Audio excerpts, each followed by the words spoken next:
Pessoal, agora a gente vai começar aqui o nosso capítulo 8, que trata aí de teste de hipótese. Nos capítulos anteriores, a gente viu que a inferência estatística, né, ela permite estimar aí características da população a partir da amostra. Agora, nós vamos estudar outra grande forma de inferência, né, que é o teste de hipótese. Enquanto a estimação ela busca responder algumas perguntas como qual é a média da população, né, qual é o parâmetro, né? Qual é a proporção de pessoas que concorda com determinada afirmação? Qual o intervalo plausível que contém o valor, né? Já o teste de hipótese, ele procura responder uma pergunta diferente. O que ele busca responder? Olha, os dados da amostra são compatíveis com a afirmação que é feita? Então você tem uma afirmação e você vai procurar uma amostra para falar assim, olha, essa amostra, ela me dá a possibilidade de refutar essa afirmação ou de acreditar nessa afirmação, né? Então, é isso que o teste de hipótese vai ajudar a gente a fazer, tá? Em outras palavras, o teste de hipótese, ele não busca apenas encontrar um valor aproximado. Ele procura avaliar uma afirmação com base em dados observados. Um dos temas mais importantes da estatística, gente, é esse teste de hipótese. Ele aparece em pesquisas científicas, controle de qualidade, medicina, economia, psicologia, administração, praticamente qualquer área aí que a gente procurar tomar decisões baseadas em dados, né? Você vai encontrar ali por trás ali um teste de hipótese. Então, assim, quem chegou até aqui e conseguiu entender os capítulos anteriores, vocês estão indo para um nível bem avançado agora da estatística. Vocês vão ver a ferramenta que vocês vão ter para buscar tomar decisões baseadas em dados, tá? A ferramenta muito poderosa, tanto que ela fundamenta muitos e muitos aí artigos científicos. Geralmente artigos científicos de pós-graduação, de mestrado, etc., sempre vão estar nesse nível aí de teste de hipótese. Principalmente na medicina, vocês dificilmente vão encontrar alunos que não vão fazer teste de hipótese, tá? Então, é uma ferramenta assim, excepcional. Espero que vocês tenham estudado as unidades anteriores e agora consigam entender bem essa ferramenta, tá? Então, vamos lá. O que é um teste de hipótese? Tá? Um teste de hipótese ele é um procedimento estatístico que ele é usado para verificar se os dados da amostra eles vão fornecer evidências suficientes para sustentar ou rejeitar uma afirmação sobre uma população. Essa afirmação aí, ela pode ser sobre a média, sobre a proporção, sobre a variância, tá? Olha aqui para esse exemplo aqui que eu coloquei bem intuitivo. Olha, suponha que uma fábrica diga que suas lâmpadas duram em média 1000 horas. A fábrica está afirmando, não é isso? Você pegou a caixinha da lâmpada, está lá, senhora, 1000 horas ali de garantia. Aí, essa afirmação, ela traz uma informação, né? Essa informação que está ali na caixinha da lâmpada, ela é uma afirmação sobre as lâmpadas. Como não é prático testar todas as lâmpadas, se a gente quiser verificar se essa afirmação é verdadeira, a gente vai pegar uma amostra e vai testar. Então, a gente seleciona uma amostra e vai observar a vida útil média, né? Nessas amostras aí. E a pergunta passa a ser: a amostra observada é compatível com a afirmação de que a população, de que a média da população é de 1000 horas? Então é isso que a gente vai fazer, olha. Eu já tenho uma afirmação da empresa, eu vou pegar uma amostra e vou testar, né? Provavelmente o Inmetro faz isso bastante, né? O Inmetro vai conferir ali se para proteger o consumidor se realmente aquilo está funcionando. Então, vamos lá, a amostra observada é compatível com a afirmação? Se a resposta for sim, a gente não tem motivo para duvidar da afirmação lá da fábrica. Mas se a resposta for não, a gente pode concluir que os dados sugerem o contrário. Tá? É isso que é um teste de hipótese. Você parte de uma afirmação, você pega uma amostra e com base nessa amostra você vai ver se você tem indícios para aceitar essa afirmação ou para rejeitar ela. Tá? Então, gente, esse aqui é um exemplo intuitivo que vai falar o que é um teste de hipótese. Então, preciso que vocês entendam bem isso aqui. Então, a lógica do teste de hipótese. Vamos lá, a lógica. O teste de hipótese parte de uma ideia muito importante. Não tentamos provar diretamente que a afirmação é verdadeira, né? Você não vai tentar provar que a afirmação é verdadeira. A gente tenta verificar se os dados fornecem evidência contra a afirmação. Então, os dados da sua amostra, eles vão fornecer evidências contra a afirmação. No caso da lâmpada, aquela amostra de lâmpadas que eu testei ali, ela está mostrando que aquela afirmação é falsa? As lâmpadas estão queimando muito antes de 1000 horas, né? Então, é isso que a gente vai fazer aqui no teste de hipótese. Então, pessoal, na estatística, não se costuma dizer com certeza a hipótese é verdadeira. Tá? O mais correto é dizer: os dados não fornecem evidências suficientes para rejeitar a hipótese. Ou então, os dados fornecem evidência contra a hipótese. A gente nunca vai afirmar com certeza que a hipótese é verdadeira. E como é que é a estrutura geral de um teste de hipótese? Como é que eu faço um teste de hipótese? Primeiramente, eu vou formular uma hipótese inicial. Hoje eu vou receber, já tenho essa hipótese para testar. Eu vou formular. Tá? Eu vou coletar uma amostra. Eu vou calcular uma estatística do teste. Depois eu vou comparar essa estatística com o valor de referência, ou com o valor P, e vou tomar uma decisão. Então é isso que nós vamos fazer aqui no teste de hipótese. Essa decisão será, em geral, uma entre duas. Vai ser rejeitar a hipótese nula ou não rejeitar a hipótese nula. É muito importante entender que não rejeitar não significa provar que a hipótese é verdadeira. Então, não rejeitar significa que não temos evidências fortes para descartá-la. Isso é muito importante na hora de escrever a conclusão ali que você vai tomar. Tá? Então, vamos lá. A gente tem, então, no teste a hipótese nula e a alternativa. Todo teste de hipótese é construído em torno dessas duas hipóteses. A hipótese nula, geralmente chamada de H0, e a hipótese alternativa, que pode ser HA ou H1, que vocês vão encontrar na literatura aí. A hipótese nula, ela é a hipótese que geralmente assume a situação de referência, tá? O estado padrão, a ausência de efeito, que é a manutenção do status quo. Por isso, a hipótese nula deve sempre incluir o ponto de igualdade. Isso é muito importante. Olha, as hipóteses nulas que eu coloquei aqui, ó. μ1 é igual a μ2. μ1 é maior ou igual a μ2. Ou μ1 é menor ou igual. Então, a igualdade, gente, sempre vai estar na hipótese nula, pois este é o valor do parâmetro que é assumido como verdadeiro para a estatística do teste seja calculada. E a hipótese nula? Ela costuma representar a afirmação que está sendo testada. Você lembra do caso da lâmpada?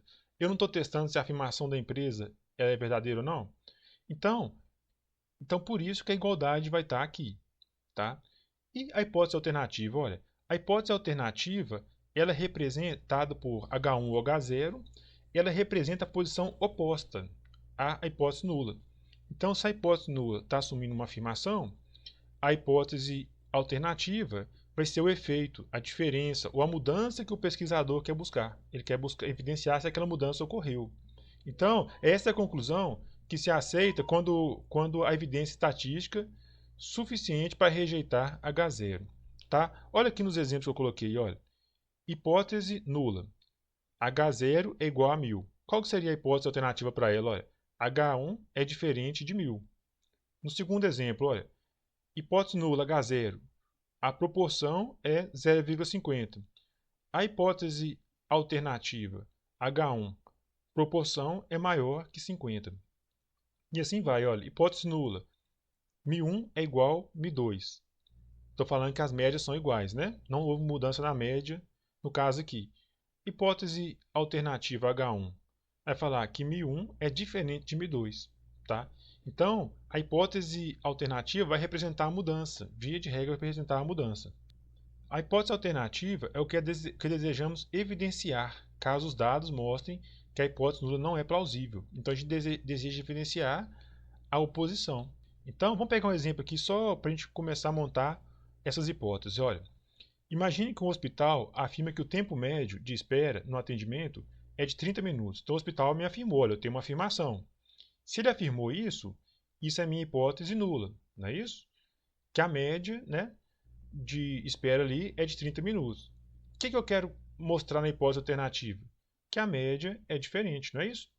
Então, olha, a hipótese nula afirma que a média é 30, a hipótese alternativa afirma que a média é diferente de 30, seja maior ou menor. Nesse caso aqui, para mim, não faz diferença, eu só quero mostrar a desigualdade. Se a amostra mostrar uma média muito distante de 30, a gente pode suspeitar que a afirmação do hospital não é compatível com os dados. Então, tipo de hipótese alternativa. Isso aqui é muito importante, tá, gente? Tipos de hipóteses alternativas. Eu tenho 3 formatos para essas hipóteses aí, principalmente 3 formatos, tá? A gente vai ter teste bicaudal. A gente quer verificar se o parâmetro é diferente do valor declarado. Então, quando eu adotar a hipótese da diferença, eu vou ter um teste bicaudal. Nesse caso, diferenças para mais ou para menos são consideradas evidências contra H0. Então, tanto faz se eu pegar a cauda esquerda ou a cauda direita da minha distribuição normal ou t-student, tá? Então eu tenho um teste bicaudal. Já no teste unicaudal à direita, quando queremos verificar se o parâmetro é maior do que o valor específico. Então, se eu quero provar que algo mudou para maior, eu vou usar um teste unicaudal à direita. Então, eu vou usar o sinal de maior aqui. Olha, quando for maior, o teste é unicaudal à direita. E quando a minha hipótese alternativa, ou minha hipótese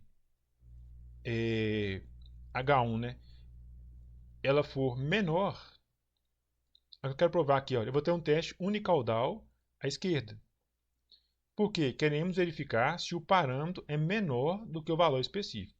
Tá? Vou olhar aqui para o meu gráficozinho aqui, olha. Vai ficar mais claro aqui no desenho. Olhando aqui para essa tabelinha que eu fiz aqui, eu acho que fica mais fácil de compreender mais detalhadamente aqui. Então, olha, vamos lá. Quanto à hipótese H0, né, ou hipótese nula, ela trouxer a igualdade, a nossa hipótese alternativa, ou H1, vai trazer aqui a desigualdade. Se eu estou trabalhando com a desigualdade, tanto faz se é maior ou se é menor, vai ser desigual. Por isso, eu tenho que considerar aqui, olha, acompanha meu mouse aí, os dois extremos aí da distribuição. Então, eu tenho que observar os dois extremos. Então, eu vou ter que trabalhar com o teste bicaudal. Então, sempre que a hipótese alternativa trouxer o sinal da diferença, o meu teste é bicaudal. E esse é o macete aqui para saber se o teste é unicaudal ou bicaudal, tá? Vamos lá. Sempre que a hipótese alternativa trouxer o sinal de maior, o que eu tenho que observar? Esse extremo direito aqui, ó, é minha área de rejeição. Então, o meu teste é unicaudal à direita. E de forma análoga, né, quando o sinal aqui da hipótese alternativa for menor, eu vou ter que observar como área de rejeição esse extremo aqui, essa probabilidadezinha aqui é minha probabilidade de rejeição. Então, meu teste é unicaudal à esquerda. Esse é o macetezinho que é usado aqui na hora de montar o teste. Eu até escrevi um texto aqui, ó, em síntese, né, para verificar se, no caso concreto, o teste é unicaudal à esquerda, unicaudal à direita ou bicaudal. Basta olhar o sinal da hipótese alternativa. Se ele for menor, então é unicaudal à esquerda. Se ele for maior, unicaudal à direita. E se ele for igual, o teste é bicaudal.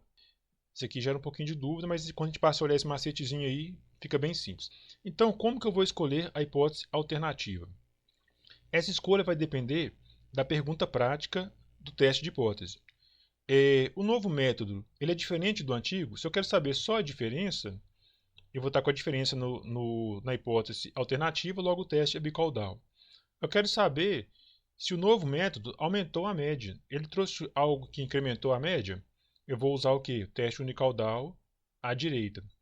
Da mesma forma, o processo utilizado reduziu o tempo de execução, reduziu o tempo médio ali?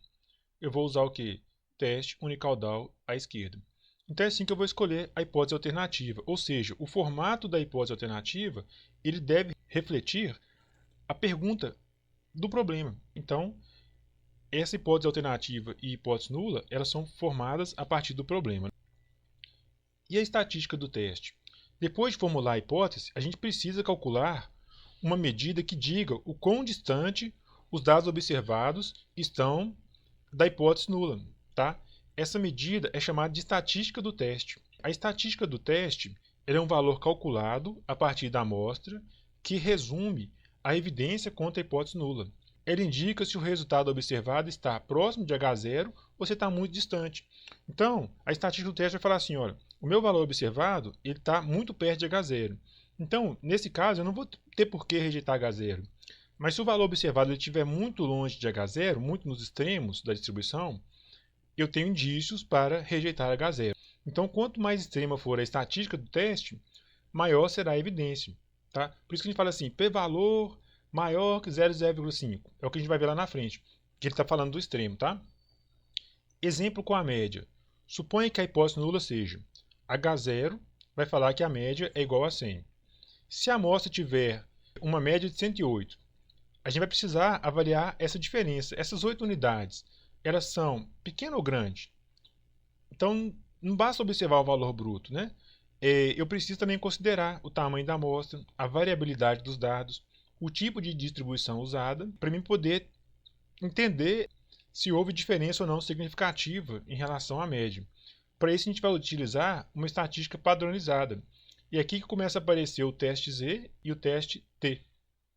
A estatística Z vai ser feita em relação à normal e a estatística T em relação ao teste T de student. Então, quando esse padrão populacional ele for conhecido, ou eu tiver uma grande amostra, quando tiver grandes amostras, a gente sabe que a gente tende para normal, então eu posso usar o valor de Z dessa formulazinha aqui, que vai falar que o Z é igual a média menos M0 aí, sobre o desvio padrão sobre a raiz de N. Então essa fórmula ela transforma a diferença observada em unidade comparável à distribuição normal. Então essa diferença que eu observei entre a média da afirmativa e a média da amostra, ela vai ser transformada numa unidade comparável, numa escala, né, comparável à distribuição normal.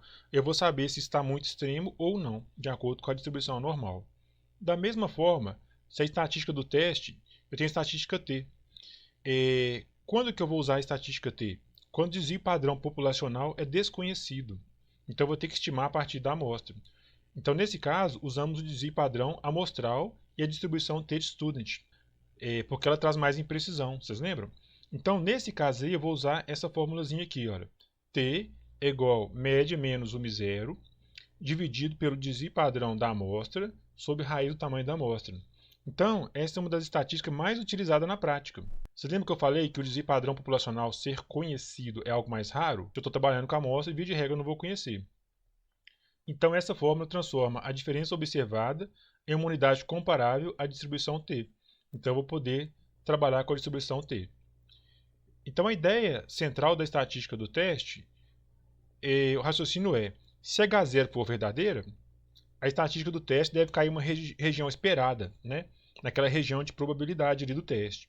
E se o valor observado for muito extremo, isso sugere que H0 pode não ser compatível com os dados. Então, a estatística do teste é, portanto, uma forma de medir a distância entre os dados observados e a hipótese nula. Tá? Para mim saber se aquele dado observado ali bruto ele está muito distante do que eu esperava ali na hipótese nula, de forma a rejeitar ou de certa forma, ratificar ali a hipótese nula. Agora que a gente já conhece a estatística do teste, né?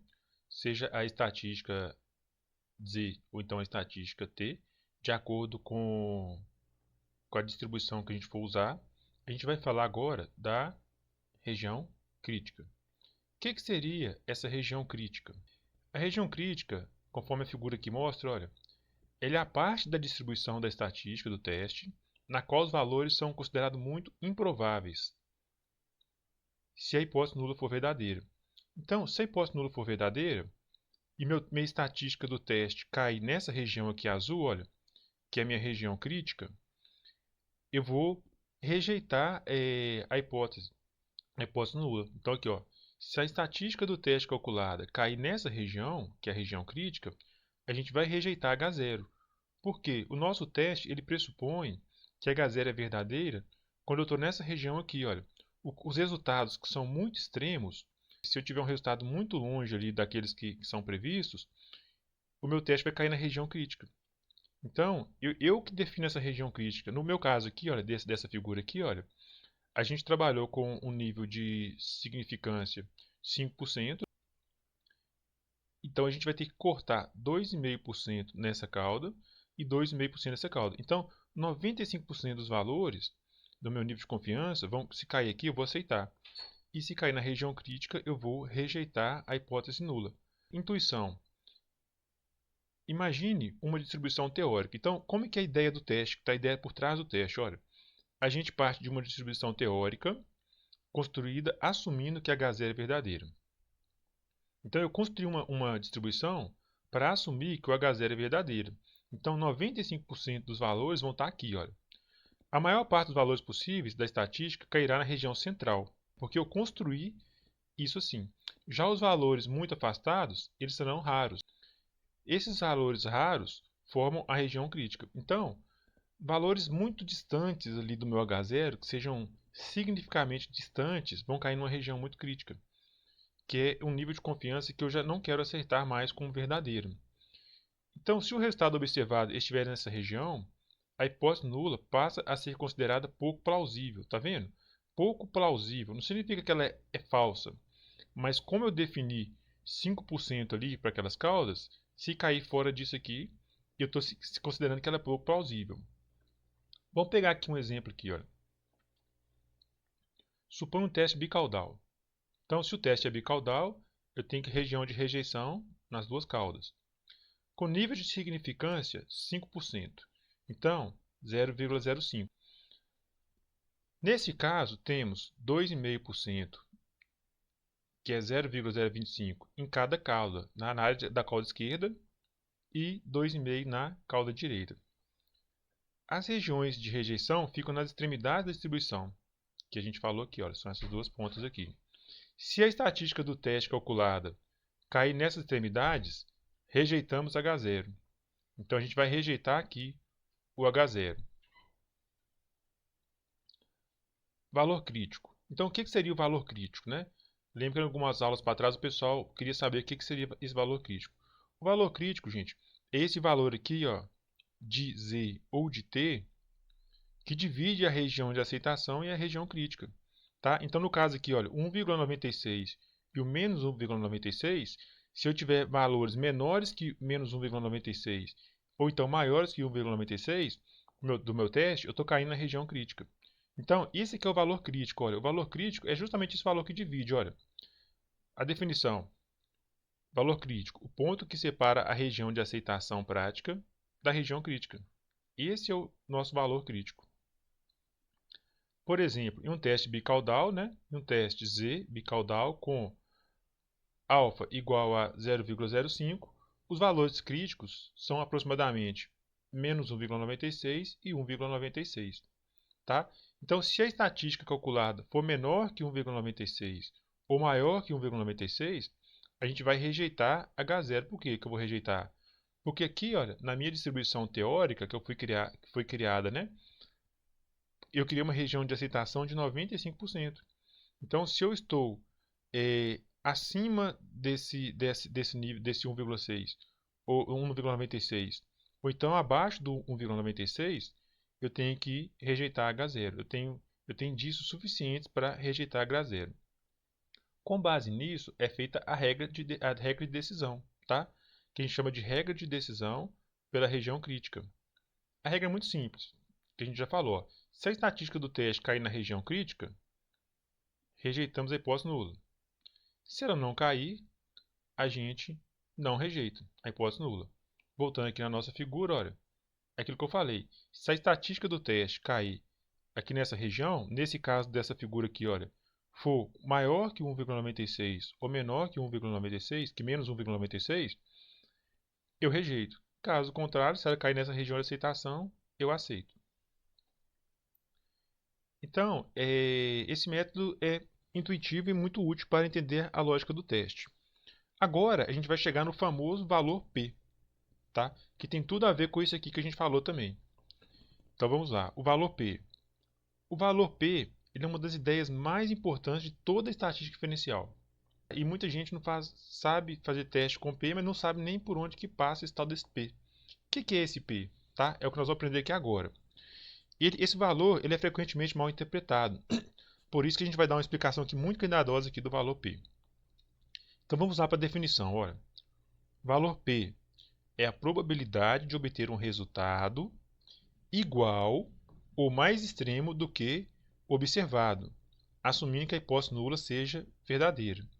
Então, pegando aquela minha distribuição hipotética, né, se eu tiver o valor P, ele vai ser a probabilidade de obter um resultado igual ou mais extremo do que o observado. Tá vendo? Tem a ver com região crítica, não tem? Em outras palavras, o valor P ele mede quão surpreendente o resultado observado seria se H0 fosse verdadeiro. Então, se o valor for muito extremo, o valor de P for muito extremo, ele vai me dar uma probabilidade, né? Se o valor de P for muito extremo, ele vai falar assim, olha, você tem muito indício para rejeitar. Então, é importante entender a condição. Olha, o que o valor P não é? Tá? O que o valor P não é? Ele não é a probabilidade de H0 ser verdadeiro. Ele também não é a probabilidade de a hipótese alternativa a ser verdadeira também, tá? E também não é a probabilidade de o resultado ter ocorrido por acaso no sentido informal. O que o valor P é? Ele é uma medida de compatibilidade, ele mostra quão compatível é entre os dados e a hipótese nula. Então, se o P falar que, se o P me der um valor que for compatível com a hipótese nula, eu aceito, tá? A interpretação. Se a hipótese nula, H0, diz que a média é 100 e a amostra produz um resultado extremamente afastado disso, o p-valor será pequeno. Então, olha, quanto menor o p-valor, é mais improvável da hipótese nula ser verdadeira. Aqui, ó, isso significa que se H0 fosse verdadeira, seria pouco provável de observar um resultado tão extremo. Então, quando o P for muito pequeno, vai falar assim, olha, é muito improvável isso aqui estar certo. Sua amostra está produzindo um dado que está mostrando muito contra. Quanto menor for o P, mais forte é a evidência de que aquele dado é muito improvável. Tá? É isso que significa o valor P. A interpretação prática, olha, valor P pequeno, dados pouco compatíveis com H0. Então, quanto menor o P, mais forte é a incompatibilidade. Quando o P estiver muito perto ali daquele valor crítico, já está meio para compatível, já fica difícil de poder rejeitar. Mas quando o P for muito extremo, você tem fortes indícios para rejeitar. Então, aqui, ó, valor P pequeno, e quanto menor ele for, os dados ficam mais incompatíveis com H0. Quando o valor P for grande, os dados são muito compatíveis. Tá? Então, essa que é a lógica da interpretação. O que o pessoal sabe na prática? Só isso aqui, ó. Se P for menor que 0,05, rejeitamos H0. Mas por quê? Porque quando o P é menor ou pequeno, bem menor do que isso, os meus dados são muito incompatíveis. E quando o P ele é maior ou muito maior, os meus dados são bastante compatíveis. Quanto maior o P, mais compatível é. Então, quando os dados são compatíveis, eu não rejeito H0. Mas se esse valor aqui, olha, 0,05, gente, de onde que tiraram esse valor? O que é esse valor aqui? Que todo mundo fala assim, P0,5 rejeita, P maior que 0,5 não rejeita. De onde que veio isso aqui? Isso aqui é uma convenção, tá? É uma convenção. Em algumas áreas, o valor P usado é 0,01, tá? Em outras, 0,10, 0,10, que vai dar 10% aqui de probabilidade. 0,1 vai estar relativo a 1% e 0,05 relativo a 5%, tá vendo? Que tem a ver com aquela figura que eu mostrei lá em cima. Então, vamos pegar esse exemplo aqui, olha. Vocês vão fechar o quebra-cabeça agora. Já está fechando o quebra-cabeça. Exemplo. Suponha que um teste de média, tá? A gente está fazendo um teste de média, a gente observa um valor P de 0,03. Então, se P for 0,03, olha, P menor que 0,5, a gente rejeita a hipótese nula.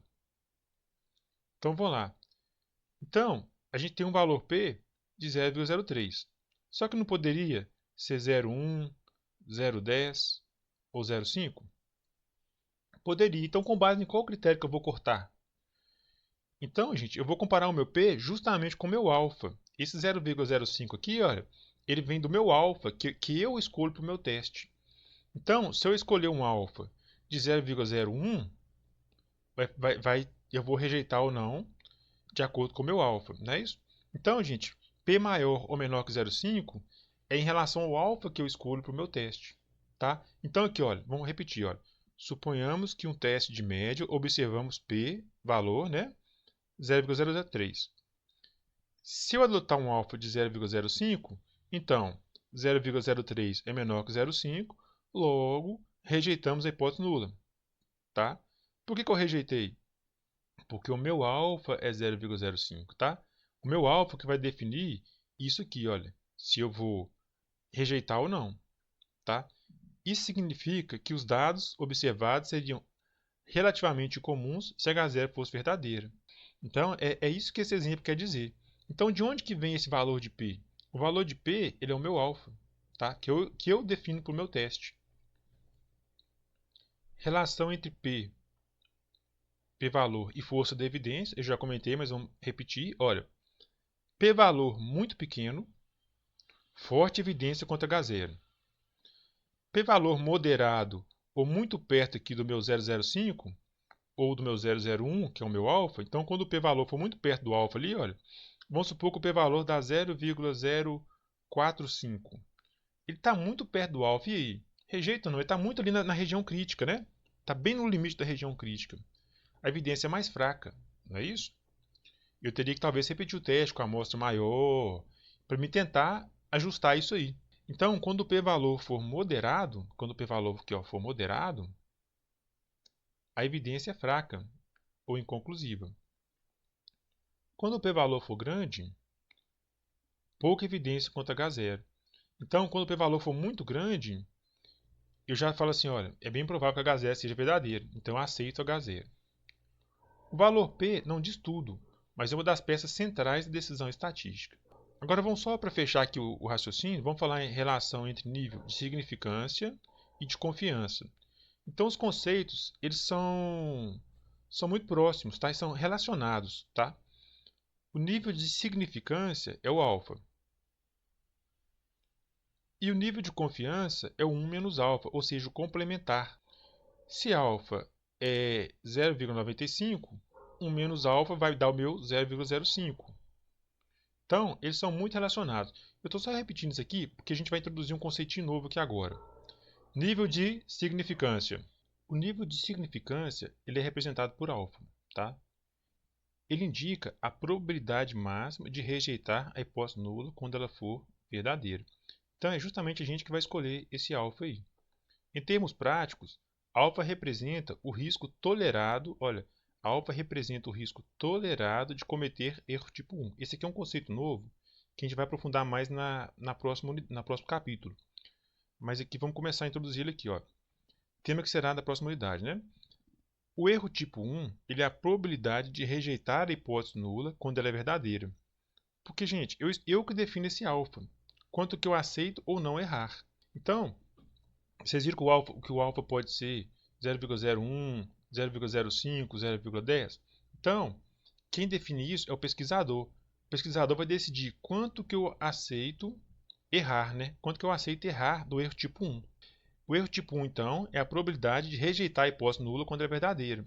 Isso tem muito a ver com a aprendizagem de máquina, não tem, gente? Olha, falso positivo, verdadeiro negativo. A gente também calibra o teste, né? Aqui da mesma forma, olha, quando eu escolho meu alfa, meu nível de significância, eu estou calibrando meu teste de hipótese, tá? Eu estou colocando as probabilidades que eu aceito ali, tá? Então o erro tipo 1 ele é justamente a probabilidade de ser rejeitada a hipótese nula quando ela é verdadeira. Se eu estiver resolvendo um exercício, muitas das vezes alfa já vai ser dado no enunciado, mas no caso de uma pesquisa, é o pesquisador que define esse alfa aí, que vai aplicar no teste. Então, é a gente que vai definir. Geralmente, nas pesquisas, é utilizado o alfa igual a 0,05, tá? Que é aquele valor P de 0,05. E também são muito utilizados aí 0,01 e 0,1, que é o 10%. Por ser um erro, o valor de alfa é sempre definido para ser pequeno. Eu não vou colocar aqui um alfa de 30, 40. Muito raramente eu vou poder aceitar isso, dependendo do caso concreto, mas muito raramente. Então, por ser um erro, o alfa é sempre pequeno. Geralmente, o máximo que é usado aí é 10% o limite, comumente aceito em pesquisas científicas. Mas, via de regra, vocês vão encontrar só 5%. É o que mais encontra. Mas você tem que saber que, às vezes, vocês não podem errar na rejeição da hipótese nula. Então, vocês que vão definir o seu alfa de acordo com a necessidade do caso concreto, tá? Mas, em alguns casos, eu posso aceitar um alfa maior do que 10. O padrão usual é trabalhar com 0,5. Definir alfa, o que significa definir esse alfa? Definir alfa significa que assumimos que existe uma probabilidade de até 5% de rejeitarmos erroneamente a hipótese nula, quando na realidade ela é verdadeira. E o nível de confiança, que é o complementar do nível de significância? O nível de confiança ele é dado por 1 menos alfa.